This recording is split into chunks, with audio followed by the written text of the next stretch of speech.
শিষ্য করলেই হইল না, গুরুকে সর্বক্ষণ সজাগ দৃষ্টি রাখতেই হয়, বিরাট দায়িত্ব।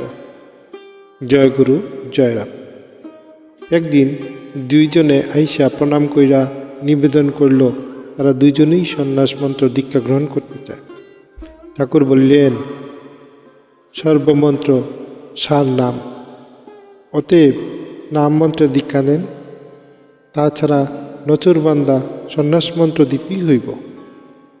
আমি অনিন্দ্র কুমার মালাকার বিভিন্ন প্রকারে বুঝাইলাম, কিন্তু তাদের সেই একই কথা। পায়ে মাথা রাইখা অজুরু কাঁদিতে শুরু করল।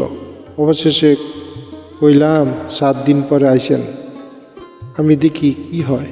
তারা অশ্রুমুখে বিদায় নিল বটে, ঠিক 7 দিন পরে আইসা হাজির হইল। জিজ্ঞেস করলাম, সন্ন্যাস নেওয়ার ইচ্ছা হইল কেন? নাম মন্ত্র নিয়া পর সংসারে থাকিয়া পিতামাতার ভ্রাতা ভগ্নী সেবায় আত্মনিয়োগ করলেই ভগবত সেবাও হয়, ভগবত প্রাপ্তিও ঘটে। নাম মন্ত্র গ্রহণ করিয়া ঘরের ছেলে ঘরে ফিরা যান। এই কথা বলা মাত্রই পায়ে পইরা কাইন্দা কাইন্দা বলতে লাগলো, সংসার ভালো লাগে না, দিবারাত্র গাত্র দেহে কষ্ট পাইতেছি, আমাদের দয়া কইরা রক্ষা করে, নতুবা গঙ্গায় জাপ দিয়া এ জ্বালা নিবৃত্তি করুন। কইলাম, সন্ন্যাস নিতে হইলে পিতামাতার সম্মতি নিতে হইব, তবেই সন্ন্যাস মন্ত্র দীক্ষা পাইবেন। 3 মাস পর তারা আইসা প্রণাম কইরা যুক্ত করে দাঁড়াইল।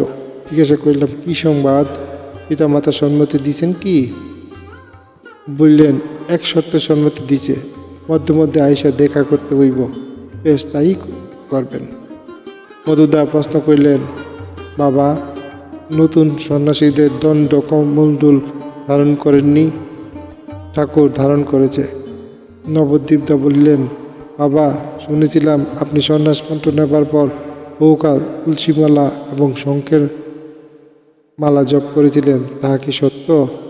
ঠাকুর, করছিলাম। দীর্ঘকাল না, 1 বছর। নবদ্বীপদা পরে জিজ্ঞেস করিলেন, এই জপ কেন করছিলেন? ঠাকুর, তাকে সন্ন্যাসের পথে বিঘ্ন অবসানার্থে জপ করতে হয়েছিল। 1 যুগ পরে দেখা কইরা গেছে, শিষ্য করলেই হইল না, গুরুকে সর্বক্ষণ সজাগ দৃষ্টি রাখতে হয়, বিরাট দায়িত্ব। জয় রাম, জয় গোবিন্দ। হে গুরুদেব, আপনার কৃপা জগতের সব মঙ্গলময় হোক।